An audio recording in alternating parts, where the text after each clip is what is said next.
Pronto. Então, bora lá.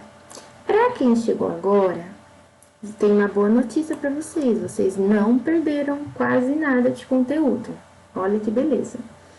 Mas, o que eu dei até agora? Introdução à química, né? Falei do que a química é, expliquei, falei de coisas do passado. Falei também sobre os átomos, né? Que foi nossas duas últimas aulas. Sobre atomística, expliquei sobre a eletrosfera. E então, vocês não perderam muita coisa. Mas, se você... eu falei sobre separação de misturas também. Mas se vocês tiverem dúvidas, porque assim, não tem como eu retomar e dar todas as aulas novamente. Só que tem todas as aulas lá no Classroom. Foram 4 aulas só. Então, eu gravei todas essas aulas. Os slides estão lá no Classroom. Então, às vezes, assim, eu não quero assistir a aula. Mas olhem os slides, que os slides são bem explicativos. Então, dá para vocês entenderem. Então, se vocês tiverem alguma dúvida... professora, eu li os slides, mas eu não entendi o que é a eletrosfera. Aí vocês fiquem à vontade para me perguntar. Eu tô achando que na quarta que vem eu vou abrir o Meet na hora do intervalo de vocês, que é 9h40. Aí vocês deem uma revisada na matéria e se vocês quiserem, na hora do intervalo, antes de começar a aula, vocês falam, olha, professora, eu sou novo, eu dei uma olhada nos slides, mas eu não entendi XY. Aí eu dou uma explicada, tá bom? E se quiser me mandar mensagem também no WhatsApp, fica à vontade, tá? Mas fiquem tranquilos que vocês não perderam muita coisa e que vocês vão conseguir acompanhar aqui, porque a gente tá bem no começo das aulas, assim, bem no começo da explicação da química, tá bom? Então, bora lá. Hoje a gente vai falar de tabela periódica. Acho que todo mundo já viu uma tabela periódica na vida, né?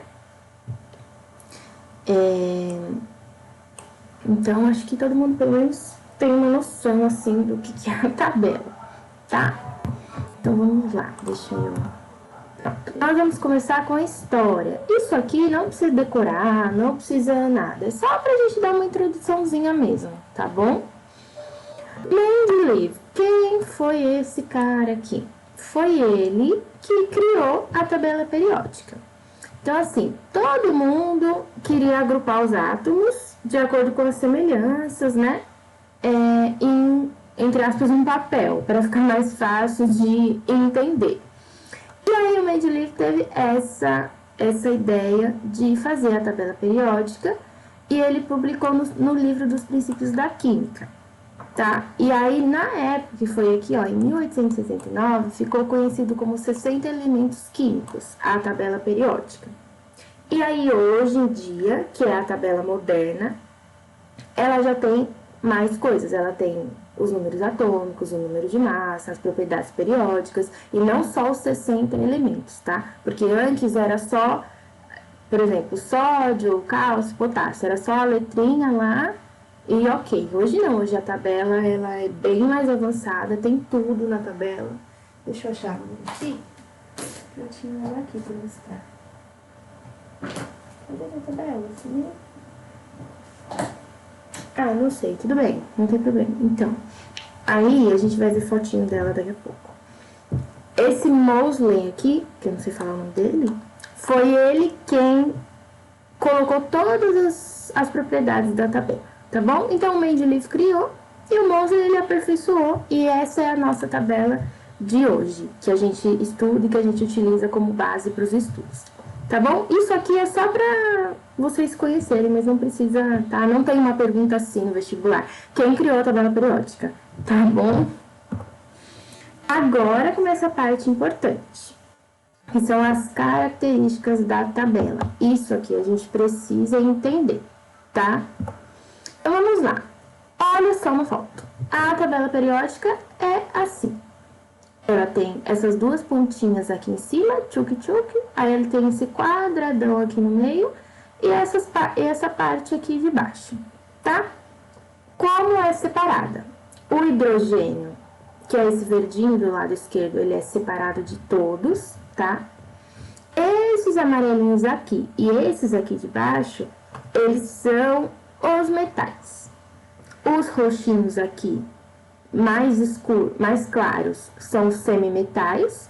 E os mais fortes, os ametais. E essa fileira especial aqui são os gases nobres, tá? Então, a gente tem que entender mais ou menos aonde fica cada coisa pra gente ter noção aí da tabela, tá bom? Então, de novo, hidrogênio separado, ele não se encaixa em nenhum desses grupos. Metais, toda essa partinha amarela aqui, inclusive aqui embaixo. Esses daqui de baixo a gente não utiliza muito, a gente usa mais esses daqui, tá bom? Principalmente esses daqui do cantinho, ó. Esses e esses, tá? Mas esse daqui de baixo a gente também usa, mas não é muito. Pra quesito de vestibular é mais desse do cantinho e esses aqui. Esse roxinho mais claro, os semimetais, mais escuro, a metal e especial, o gás nobre, tá bom? Bom, aqui também tem uma foto, ó, com os elementos da tabela. Nós vamos ver a classificação. O que é um metal? Por que ele foi dividido? Ah, esse fulano aqui vai ser um metal. Não foi por qualquer coisa, né? Ele não falou aleatório, fez minha mãe mandou e colocou. Não. Por que é agrupado em metal? Porque são bons condutores de eletricidade e calor, por exemplo, ferro, maleáveis e dúcteis, possuem um brilho metálico que dá pra gente ver a olho nu, tá bom? E são sólidos, com exceção do mercúrio. O mercúrio também é um metal, mas eu não sei se vocês já viram, com certeza sim, aqueles termômetros de mercúrio. É engraçado a gente falar que o mercúrio é um metal, mas ele é. Quando você pega o mercúrio assim na mão, é muito engraçado que você não consegue... Quando a gente põe um líquido na mão, a gente consegue tocar no líquido, né? Se você põe... Gente, não põe o mercúrio na mão, tá? Porque é tóxico, mas quando a gente põe o mercúrio na mão, a gente não consegue, meio que, entre aspas, furar a bolha dele, sabe? Você põe a mão, ele fica parecendo uma gelatininha, assim. Mas ele é considerado como um metal também. Não põe o mercúrio na mão, que é tóxico, tá? Então, tá bom. Os ametais. Por que eles são juntos? Eles são os mais abundantes na natureza. Por exemplo, o oxigênio, né? O oxigênio é um ametal. Então, já dá pra gente entender o porquê que é mais abundante na natureza. E ao contrário dos metais, eles não possuem o poder de conduzir eletricidade e calor, tá? Então, metal, bom condutor de eletricidade e calor. A metal não conduz eletricidade, mas é o mais abundante na natureza. Sempre lembrem do oxigênio. Os gases nobres, eles são a fileira especial da tabela periódica. A característica mais importante deles é a inércia, tá bom? Daqui a pouco a gente vai explicar um pouquinho melhor dos gases nobres e por que eles são principais assim na tabela periódica. O hidrogênio, que eu falei que era o verdinho aqui de cima, ó, que ele é especial. O hidrogênio é um elemento considerado à parte por ele ter um comportamento único, por isso que ele não se mistura, tá bom? E os semimetais, que é essa parte aqui, ó, verdinha clara, tá vendo? Verdinho musgo aqui assim, onde eu tô passando o mouse. São todos os sólidos em temperatura ambiente, tá bom? E eles apresentam algumas semelhanças, tanto com metal quanto com a metal. Por isso que eles são semimetais, tá bom? Alguma dúvida até aqui? Metal, bom condutor de eletricidade. A metal, lembra do oxigênio. Gases nobre, especial da tabela. Hidrogênio, comportamento único. E semimetal, que envolve os dois, tanto metal quanto a metal. Tudo certo? Qualquer dúvida é só interromper, tá bom? Bom, aqui, na tabela periódica, os elementos químicos, eles estão dispostos como? Vamos olhar aqui para a tabela, nessa figurinha aqui. Deixa eu ver se eu consigo. Eu vou pegar aqui uma caneta. Vamos pegar roxo. Pronto. Bom, aqui, ó, vamos olhar aqui na tabela periódica. Na horizontal, tá vendo que a gente tem aqui, ó, aqui a vertical, e vamos pôr aqui, ó, aqui a horizontal. Toda essa linha, toda essa linha, toda essa linha, toda essa linha. E aqui na vertical é toda essa linha, e assim por diante, tá? Na vertical é onde a gente tem as famílias ou os grupos da tabela, certo? Então, toda vez que a gente olhar esse númerozinho aqui, ó, tá vendo que aqui tem 1, aqui tem 2, aqui tem 13, aqui tem 3. Tudo isso são as famílias, tá? As famílias, decore, da tabela periódica. Então, vertical, família. E quando a gente olhar na horizontal, aqui na horizontal não tem número, mas não tem problema. A gente sabe que é uma linha tênue que a gente traça. São os períodos da tabela periódica, tá bom? Então, se eu perguntar assim para vocês, o hidrogênio, o lítio e o sódio, eles têm a mesma família ou o mesmo período? Vocês teriam que me responder como eles estão aqui, ó, tchuc, tchuc, tchuc, um embaixo do outro, que eles têm a mesma família, certo? Se eu perguntar para vocês, o potássio, o cálcio, eles estão na mesma família ou no mesmo período? Aí vocês tinham que me responder no mesmo período, por conta deles estarem na mesma linha. Ok? Ai, socorro. Vamos passar aqui mesmo. Bom, vamos lá. A gente sabe agora que tudo que é na vertical é chamado de família, mas a gente tem um nome para essas famílias, certo? A família 1, que é essa daqui do cantinho, ó, tchuc, chama metais alcalinos. Gente, esses nomes eram bons, assim, vocês decorarem, porque é importante, tá bom? Então, essa família, metal alcalino. Família 2, que é essa daqui, ó, tchuc, eu tô desenhando aqui em cima, tá bom? Estão enxergando, né? Metais alcalinos terrosos. Daí, a gente passa tudo isso daqui e vem pra cá, ó, tá? Família 13. Por que a gente pula tudo isso? Pera aí, vamos terminar de falar o nome das famílias que eu já explico. Família 13, família do boro. Por quê? Porque tem o boro aqui na frente. Família 14, família do carbono. Família 15, do nitrogênio. Família 16, aí muda, calcogênio. Família 17, tchuc, halogênios. E a última família aqui especial que eu falei, dos gases nobres ou inertes, tá bom? Por que que essa parte aqui a gente pula? Porque essas famílias aqui são numeradas de 3 a 12, mas nessa parte aqui da tabela, a gente considera como os metais de transição da tabela periódica.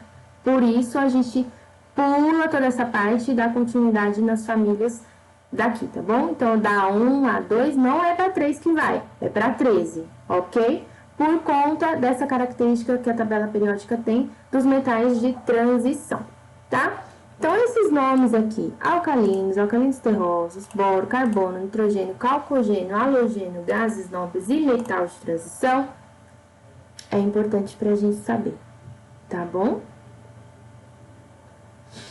Ok, alguma dúvida até aqui ou tudo certo? Que a gente vai começar a falar um pouquinho das propriedades agora, então é necessário que vocês tenham entendido. Eu sei que isso é um pouquinho geral, né, até aqui, mas tem alguma dúvida? Ou tá tudo bem?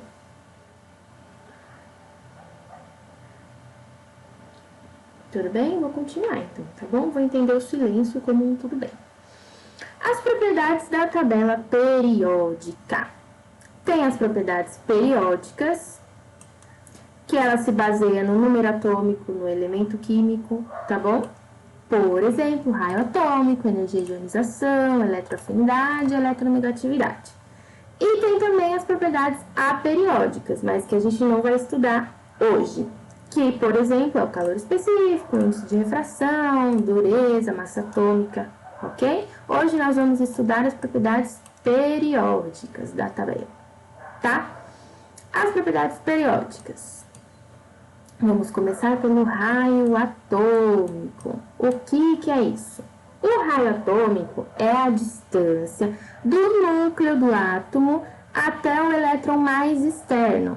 Então, por exemplo, aqui nessa figura do ladinho, ó, do ladinho direito de vocês, esse SI aqui no meio é o núcleo, e essas bolinhas aqui, ó, são os elétrons. Então, o raio atômico seria do núcleo até um elétron, do núcleo até o outro elétron, do núcleo, papapá, papapá, tá bom? Essa é a explicação para o raio atômico. Tá, mas e na tabela? Como eu vou observar o raio atômico? Porque é só assim que dá pra gente saber, né? Não dá pra gente pegar o átomo, pegar uma régua e medir, né? Porque nenhum átomo a gente consegue pegar na mão. Então, a gente tem que olhar em base na tabela periódica.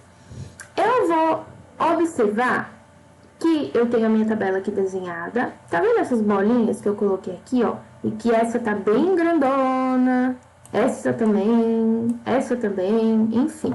O raio atômico, ele cresce da direita para a esquerda, de cima para baixo. Então, essa parte aqui é a que tem o maior raio atômico. Na tabela periódica, vamos olhar aqui, porque, gente, eu não decorei a tabela periódica, né? Mas vamos olhar aqui que eu tenho aqui. Então, o maior raio atômico da tabela periódica é o frâncio, porque aqui nessa bolinha vermelha é o frâncio, tá bom? Então, o raio atômico, ele cresce da direita para a esquerda, nesse sentido da setinha, tchuc, e de cima para baixo. Então, se eu perguntar assim, entre o oxigênio, que tá aqui, ó, e o... deixa eu ver, esse aqui. E esse aqui, que é o estrôncio. Quem tem o maior raio atômico? Aí você vai pensar, se o raio atômico cresce da direita para a esquerda, de cima para baixo, essa aqui vai ter o maior raio atômico, ok? Tudo certo? Então, beleza. Aqui eu tenho uma informação muito importante. O raio atômico dos átomos e dos íons, ele é maior do que o raio do cátion respectivo. Então, o raio atômico é maior do que o cátion. Então, por exemplo, se eu tiver deixa eu ver, sódio 0, que é no seu estado fundamental, e sódio mais 1, o raio atômico do sódio vai ser maior do que o raio atômico do sódio mais 1, tá bom? E aqui ao contrário, se eu tenho um oxigênio menos 2 e um oxigênio no seu estado neutro, que é 0, o raio atômico do menos 2 vai ser maior do que o raio atômico do oxigênio no seu estado fundamental, tá bom? Então, quando é cátion, o raio atômico é maior, e quando é ânion, o raio atômico é menor, tá bom? Beleza, então. Próximo. Energia de ionização ou potencial de ionização. É a energia necessária para remover o elétron do seu estado fundamental. Então, se eu tenho lá oxigênio 0 e eu quero que ele se transforme em oxigênio menos 2, eu preciso dessa energia de ionização ou esse potencial para eu retirar esse elemento do seu estado fundamental e passar ele para um estado perturbado, que ele vai ficar com a carga negativa, tá? Essa propriedade da tabela, ela cresce da esquerda para a direita, de baixo para cima. Então, ela é ao contrário do raio atômico, ok? Então, aqui, que é o hélio, é a minha maior energia de ionização. E aqui, que é o frâncio, é a minha menor energia de ionização. Então, deixa eu ver.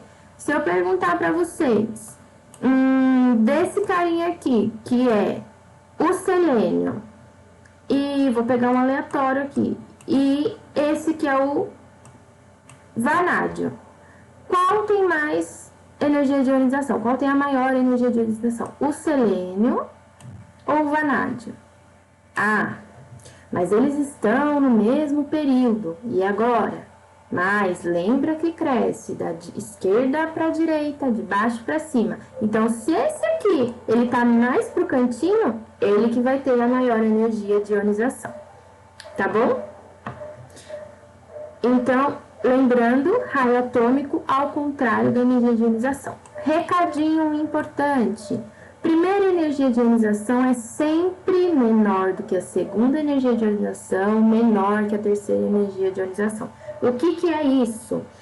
Quando eu tenho um átomo lá, que eu tenho, sei lá, 20 elétrons, e eu quero excitar o átomo, e eu quero deixar ele com menos 5, eu vou precisar de uma energia de ionização, que seria a primeira energia, para tirar 2 elétrons, por conta da distribuição eletrônica. Daí, eu vou precisar, acabou minha primeira energia de ionização, eu vou precisar de mais uma energia, porque eu quero tirar mais elétrons. Aí eu venho com a segunda energia de ionização, que vai ser mais forte do que a primeira. Acabou, eu quero tirar mais. Venho com uma terceira, e assim sucessivamente. Então, sempre a que está mais longe vai ser a mais forte. Por quê? Porque ela precisa de uma maior energia para tirar os elétrons que estavam lá no átomo. Tá bom? Ótimo. Próxima. A afinidade eletrônica. Gente, eu tô passando. Se eu estiver passando muito rápido, me fala, tá bom? Mas isso aqui é só pra gente olhar na tabela e a gente tem que, infelizmente ou felizmente, pra quem gosta de decoreba, a gente tem que decorar. Pra quem não gosta é ruim, mas isso a gente tem que decorar e entender também, né? Mas por isso que eu tô passando mais rapidinho. Bom, agora a gente já viu o raio atômico e a... que eu esqueci, meu Deus. Vou voltar aqui. Energia de ionização. Agora a gente vai ver a afinidade eletrônica ou eletroafinidade. Esse aqui é mais fácil, porque a gente pode comparar ela com a energia de ionização, porque ela aumenta da esquerda para a direita, de baixo para cima, certo? Então aqui, ó, é o lugar de baixa afinidade, aqui é a de alta afinidade, e aqui, então, zero afinidade, né? Tá? Coloquei aqui, ó, semelhante à energia de ionização. E o que é essa afinidade eletrônica? É a força que a gente tem para pegar um elétron, para capturar. Então, por exemplo, entre o nitrogênio aqui e o oxigênio. Quem tem mais afinidade eletrônica que quer pegar elétron para você? É o oxigênio, tá bom? Então, lembrando, esquerda para direita, de baixo para cima, semelhante à energia de ionização. Então, vamos lá, recapitulando. Raio atômico. Direita, esquerda, baixo para cima.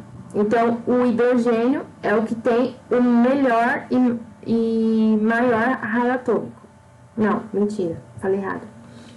Raio atômico é da direita para a esquerda, de cima para baixo. O frâncio é o que tem o melhor raio atômico. A afinidade eletrônica e a energia de ionização são iguais, da esquerda para a direita, de baixo para cima. Tá bom? Então, o L é o que tem a maior afinidade. Próximo. Esse aqui é importante, a eletronegatividade. Esse aqui cai muito no vestibular. O que é a eletronegatividade? É a força de atração exercida pelos elétrons numa ligação, tá bem? Ela cresce. Olha só, a gente pode assemelhar ela também à afinidade eletrônica e... Gente, eu tô esquecendo a outra palavra, que a gente acabou, vou ter que voltar aqui pra ver. E a energia de ionização, toda hora eu tô esquecendo. Ela cresce da esquerda para a direita e de baixo para cima. O que é essas letras aqui que você colocou, professora? Isso aqui era bom a gente decorar, porque é meio que uma regrinha. Fon, cloro, brisque, pH. É a energia que a gente tem, a maior energia de eletronegatividade, tá bom? Até a menor. Então, aqui é a maior, que é o F, e aqui é a menor, que é o hidrogênio. Geralmente, por que a gente dá essa regrinha aí? Porque geralmente são esses elementos químicos que caem nas provas, entendeu? Então, a maior energia, a maior eletronegatividade é do flúor e a menor é do hidrogênio, ok?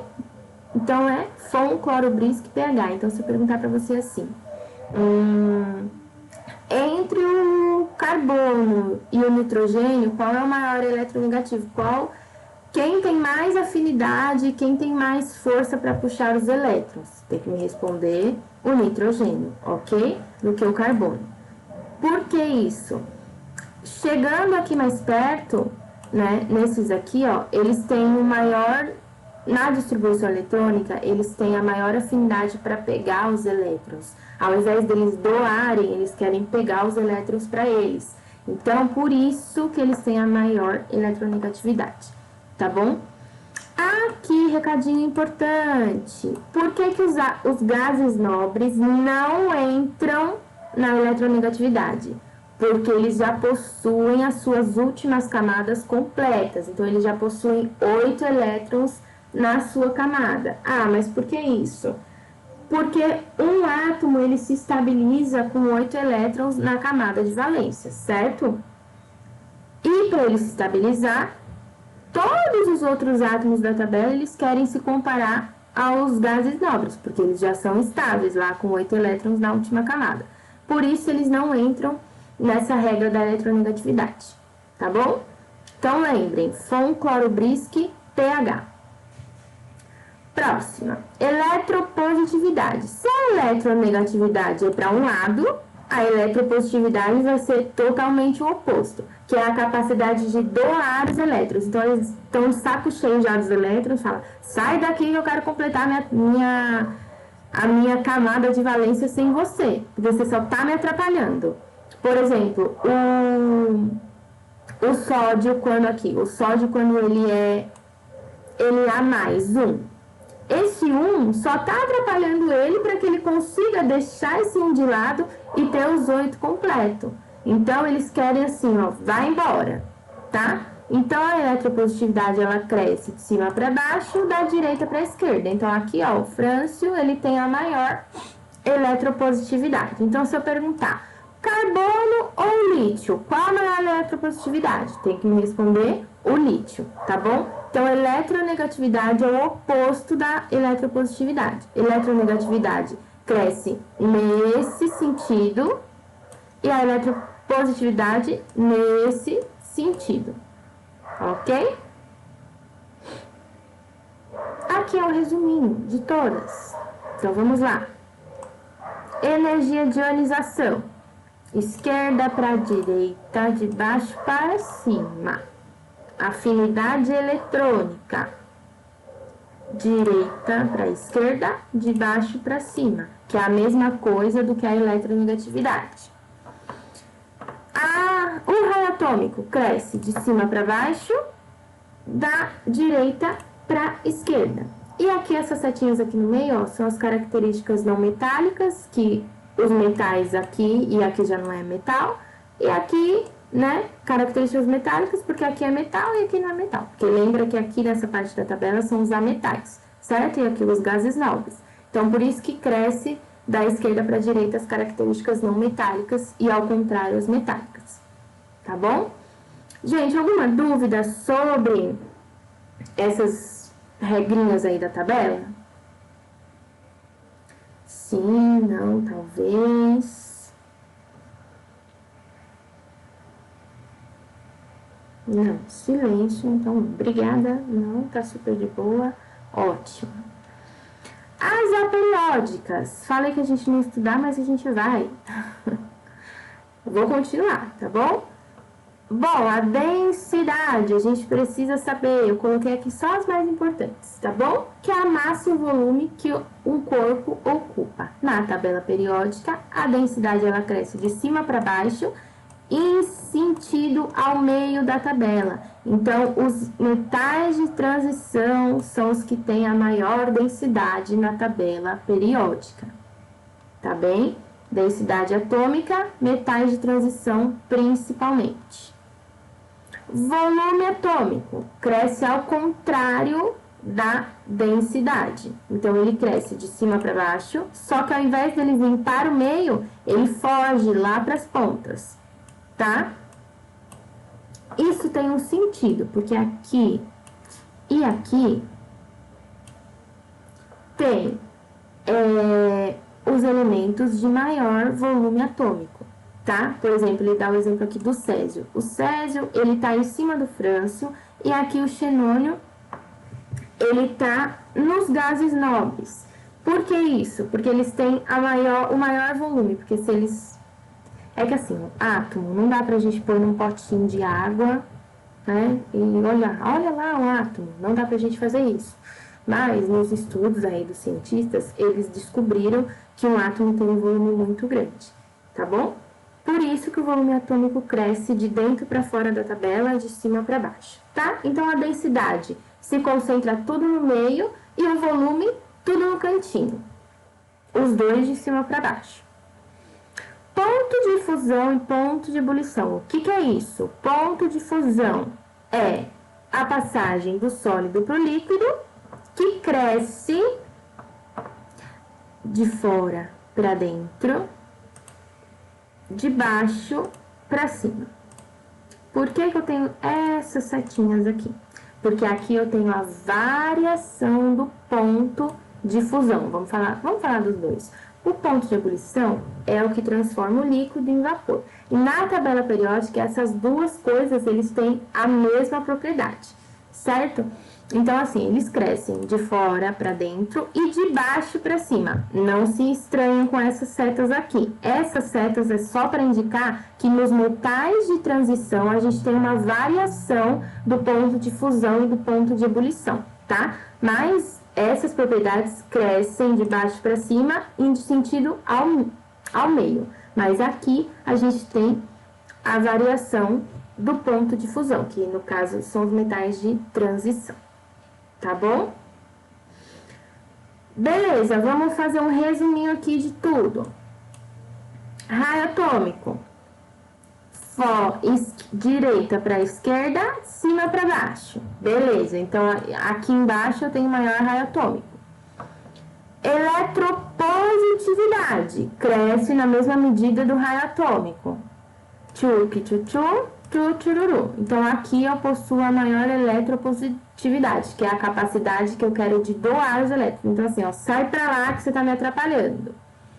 A energia de ionização, da esquerda para a direita, de baixo para cima. Então, aqui eu tenho a maior energia de ionização, que se assemelha à afinidade eletrônica, que também cresce da esquerda para a direita, de baixo para cima, tirando os gases nobres, e também se assemelha à eletronegatividade, da esquerda para a direita, de baixo para cima, tirando os gases nobres. Então, aqui eu tenho a maior eletronegatividade, aqui a maior afinidade eletrônica e aqui a maior energia de ionização.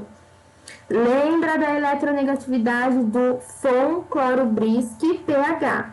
O flúor é o maior eletronegativo e o hidrogênio o menor eletronegativo, tá? E o que é a eletronegatividade? A capacidade de pegar o elétron para você. Tô com fome de elétrons, quero para mim, para eu completar a minha última camada, para eu ficar com 8 elétrons e ficar lá, ó, de boa, estável, tá? A densidade, como a gente falou, é de fora para dentro e de cima para baixo. Então, aqui no meio, que é os metais de transição, nós temos as maiores densidades. Pontos de fusão e pontos de ebulição, mesma coisa, de fora para dentro, de baixo para cima, desculpa. E aqui no meio a gente tem grande variação do ponto de fusão e do ponto de ebulição, tá? E aqui só um que eu não falei lá em cima, que é a reatividade. O que é a reatividade? É os átomos que são mais reativos. Então, os átomos mais reativos são quase todos da tabela, tá bom? Mas vamos excluir os gases nobres, por conta deles estarem lá sempre na boa, estáveis. E aí, eu vou pegar do meio para a ponta, de cima para baixo, aqui vai ser a maior reatividade que eu vou ter quando eu me encontrar com outros elétrons.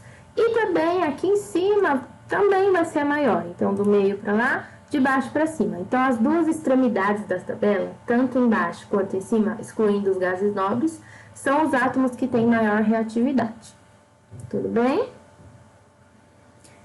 Tudo certo? Alguma dúvida? Se não tiver, vamos fazer uns exercícios? Me respondam primeiro se vocês têm dúvida. Sim, não? Talvez?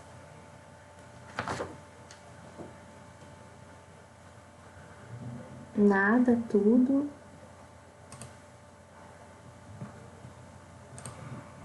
Tudo bem? Então tá? Então, tudo bem. Então, ótimo. Vamos fazer os exercícios? Sim! Então, deixa eu criar um quadro de comunicação aqui com vocês pra gente fazer.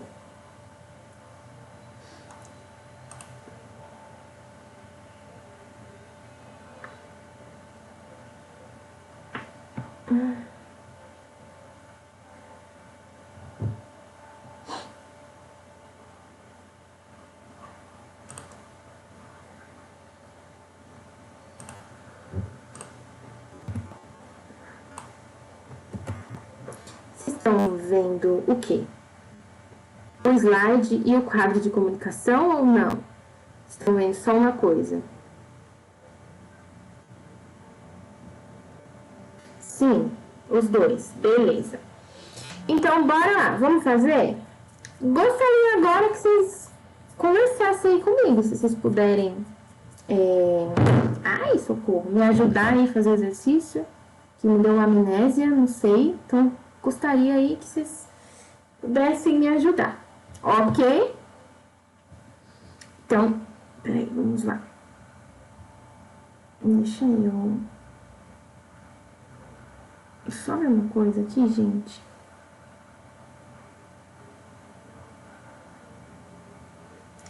Achei. Ótimo. Então, vamos. Exercício 1.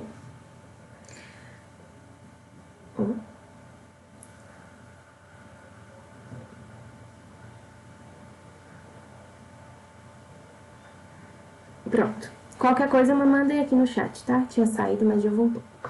Exercício 1. Um elemento químico X apresenta a configuração eletrônica 1s2, 2s2, 2p4.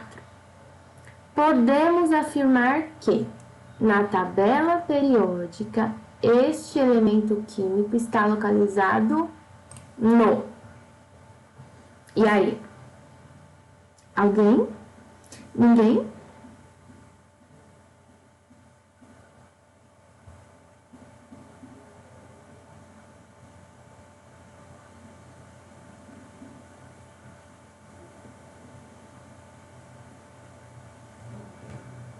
Vamos fazer, então. Ó, como a gente vai saber? Lembra? Juliane Lima. E... Não, meu bem, não é aí. Ó, qual seria? Vamos fazer aqui no meu... Vou pegar uma caneta. Pegar a vermelha.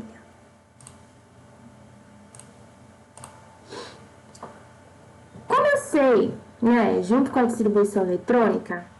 Né? Como que eu vou tirar da distribuição eletrônica aí a família e o período?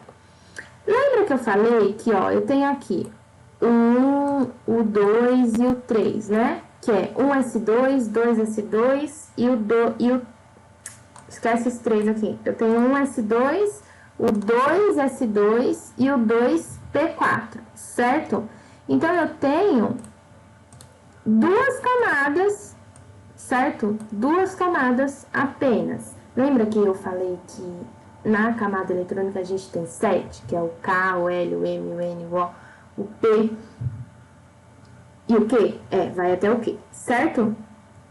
Então, eu sei que na minha camada, se eu tenho essas 7 camadas e na distribuição eletrônica eu só tenho o número 1 e o número 2, eu só vou ter a camada K e a camada L.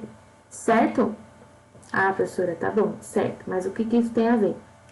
O que isso tem a ver? Isso tem a ver que o período da nossa tabela periódica, ele corresponde com a camada mais externa dessas 7. Então, se eu tenho a distribuição eletrônica lá, K, L, M, N, O, P, Q, 1s2, 2s2, 2p4. Se eu tenho só o número 2, então eu vou ter só a camada K e só a camada L. Certo? E como o meu período da tabela periódica ele corresponde à camada mais externa da minha distribuição eletrônica, se eu tenho aqui a camada mais externa é a 2, então eu vou olhar aqui, vai ser o segundo período. Então eu já vou excluir a B, a D e a E, certo? Então eu fiquei só com a A e com a C, certo? Porque eu descobri que a camada mais externa é o meu período. Então, aqui a minha camada mais externa é a 2, certo? Beleza. E a família? Como eu vou fazer isso? Lembra que na distribuição eletrônica, a gente tem que contar os elétrons que ficam em cima aqui dessas letrinhas? Então, se eu já descobri que a minha última camada é a camada 2, eu venho aqui, conto 4, conto 2, que é esse numerinho aqui, certo? 4 mais 2 dá 6. E na tabela periódica, a representação da família é pela quantidade de elétrons da última camada, certo? Por isso que os gases nobres, eles estão lá na última família, porque eles já têm 8 elétrons completos e eles, na tabela periódica, eles já estão lá quietinhos descansando. Tudo certo? Então, as famílias da tabela periódica, elas são representadas pela quantidade de elétrons da última camada. E como eu vou saber? Eu venho aqui na minha última camada, que eu sei que é a 2, que eu já descobri, e eu somo, independente de quantas letras tiver aqui. Se tiver 2S2, 2P4, 2P200, eu venho aqui e somo 200 mais 100. Vai ser a quantidade de elétrons que vai ter e vai ser respectiva à minha família. Então, aqui vai ser o 4, aqui vai ser o 2, 2 mais 4, 6. Resposta, família 6A. Aí a gente já consegue excluir a C, que é o número de elétrons é 7. Então, a minha resposta vai ficar sendo a A. Então, para essa distribuição eletrônica, eu tenho o segundo período e a família 6A. Ok? Dúvida? Alguém? Tudo certo? Vocês conseguiram entender? Então, o período da tabela corresponde à camada mais externa da distribuição eletrônica e a família da tabela corresponde ao número de elétrons que a gente tem na camada de valência. Ótimo! Vamos para 2, então. Exercício 2. O subnível de maior energia do átomo de certo elemento químico é 4D5. Esse elemento é um metal. Aí eu tenho aqui as opções. De transição do quarto período, de transição do 5B, representativo, nananana. Primeiro, eu vou pegar esse 4D5 aqui, certo? 4D5 e vou analisar. Então, eu sei que ele está... Esse número 4 que eu falei que era o quê? Alguém pode me responder?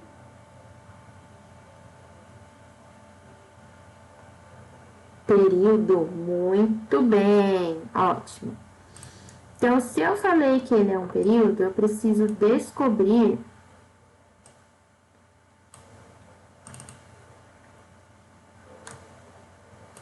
se ele realmente é a minha camada mais externa. Por quê?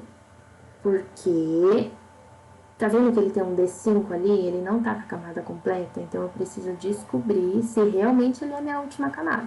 Então, para isso, eu preciso fazer a minha distribuição eletrônica. Lembra lá da aula passada. Quem não estava na aula passada, não tem problema. Depois vocês deem uma olhadinha lá nos slides. E se tiver alguma dúvida, professora, não sei fazer, pode me explicar? Vou estar aqui toda aberta para vocês, tá bom?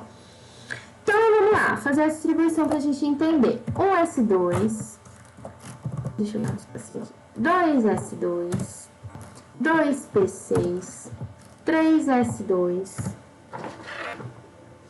Cadê meu diagrama de Linus Pauling aqui? 3S2, 3P6, 4S2, 3D10, 4P6, 5S2. Estou fazendo essa distribuição eletrônica conforme o diagrama de Linus Pauling que eu ensinei vocês a desenhar, ok? 5S2 e 4D5. Chegamos aqui nesse período. Vamos ver, vamos entender. Nossa, mas que distribuição grande. Sim, Por que você colocou 4D5? Porque é a última camada que ele deu aqui, certo? Certo. Então, na distribuição eletrônica, a gente descobriu, pela distribuição eletrônica, que ele não tem só 4 camadas, entendeu? Ele não tem só essa última aqui que está escrito. Ele tem 5 camadas, ok? Então, já muda aí o nosso pensamento. Se ele tem 5 camadas, a gente precisa juntar todos os elétrons das outras camadas. Então, na camada 5, eu sei que ele tem 2 elétrons. Aí, eu vou juntar os elétrons da camada 4. Eu vou contar aqui. Aqui, vou juntar esse e vou juntar esse. Então, eu vou ficar 5, 6 e 2. 6 mais 5, quanto dá? 11. Mais 2, 13, certo? 13. Beleza. Então, ele tem 13... E ele tem 5 no último período, certo? Na última camada aqui dele. Então, aí já muda aí o nosso pensamento, certo? Sim. Ele tem... Eu queria... Misericórdia. Não quero isso. Isso. Deixa eu pôr aqui pra cima pra gente conseguir escrever, tá? Certo, então eu descobri que ele tem 3 elétrons na camada 4 e que ele tem 2 elétrons na camada 5, certo? Porém, 3 elétrons já passou de 8, né, galera? Então, a gente sabe que não é bem assim que funcionam as coisas. Aí, o que a gente vai fazer? A gente vai pegar esses 2 elétrons aqui da camada 5... Como a gente tem 13 elétrons na camada 4 e não pode ter, só pode ter 8, a gente vai pegar o que sobrar. Então, a gente vai somar 8. Então, vamos lá. Camada 4. Tem 2 aqui e 6 aqui. 8, certo? Então, eu tenho esse 8. Poxa vida, mas sobrou esse 4D5. O que eu vou fazer? Para completar a camada que eu tenho e que eu quero saber do exercício, eu vou pegar esse aqui, 5S2, e vou somar com esse 4D5. Por quê? Porque eu não posso ter 13 elétrons na última camada, o máximo é 8. Então, é só por esse motivo, ok? Não tô somando assim, Flor, tá doida. Não tô doida. É só por causa disso.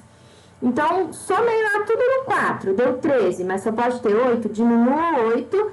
Pego essa última camada aqui que ele deu, 5, e somo com a última. 5 mais 2 dá quanto? 5, 6, 7. 7. Então, eu descubro que na minha última camada eu vou ter 7 elétrons, certo? E lembra que eu falei que o numerinho que tá aqui em cima, ele representa o quê?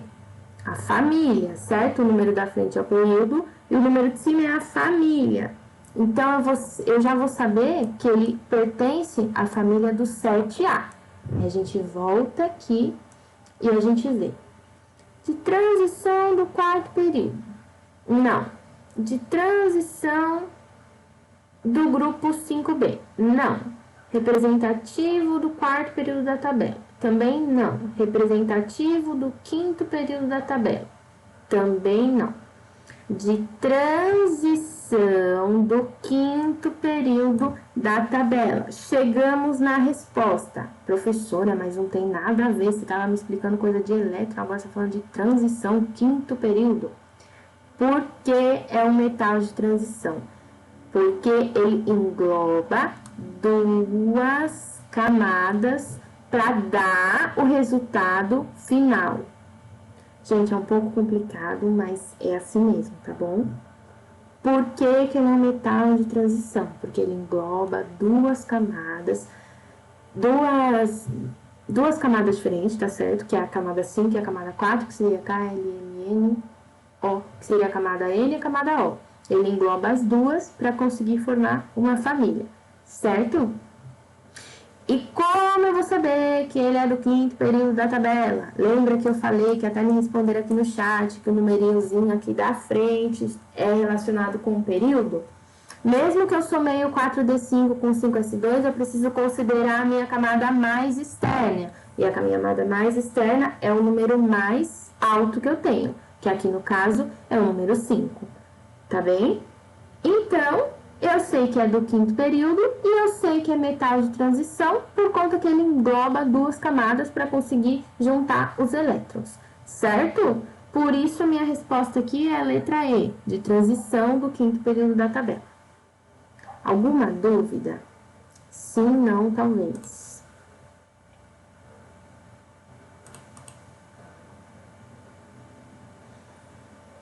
Tudo certo? É um pouquinho confuso, mas acho que dá para entender, né? Não, tudo certo. Então, ótimo. Gente, é 11 horas. Posso fazer mais um exercício? Prometo que eu vou ser rápida. Ou não? Você não aguenta mais. Posso fazer? Alguém me responde rápido, por favor? Posso fazer? Deixa. Tem aula de geometria agora. Ah, é mesmo. Tá bom. Então não posso. Tem aula agora às 11. Não posso, então. Tá bom, não tem problema. Então tá bom. Então, meus amores, sobrou esses dois exercícios aqui. Eu vou dar só a resposta para vocês, aí vocês tentem entender. Se vocês não conseguirem entender, aí vocês vão me perguntar e qualquer coisa na aula que vem a gente faz. A resposta do exercício, só vou dar a resposta, rapidinho. A resposta do exercício 3 é a letra D de dado, deixa eu riscar aqui para vocês, é essa resposta aqui, D de dado, tá? E a resposta do exercício 4, deixa eu ver aqui, é a resposta D também, tá bom? Então, se vocês quiserem fazer e entender, tá? Exercício 3, exercício 4, D de dado, tá bom? Mas era isso que eu queria dar pra vocês hoje. Deixa eu pôr vocês aqui grandão pra mim. Muito obrigada, tá bom? Desculpem aí se eu fui muito rápida, não sei se aconteceu alguma coisa de errado. Depois, vocês, se quiserem me dar um feedback, pode, tá? Fiquem à vontade. Se quiser me chamar no WhatsApp, falar, professora, nananana, pode me falar também, tá bom? Dúvidas, comentários, qualquer coisa, pode me falar, tá bom? Boa aula para vocês de geometria. Eu espero vocês aqui na quarta que vem. Eu vou disponibilizar todas as coisas, os slides, a gravação da aula, tá bom? Beijo. Vitória, meu amor, muito obrigada. Raíssa, muito obrigada também. Um beijo a todos. Boa aula para vocês. Boa semana, bom fim de semana. Feliz Dia das Mães. E um beijo. Obrigada, Emily. Obrigada, Fernanda. Obrigada a todos, tá bom? Um beijo e até semana que vem, meus benzinhos. Beijinhos.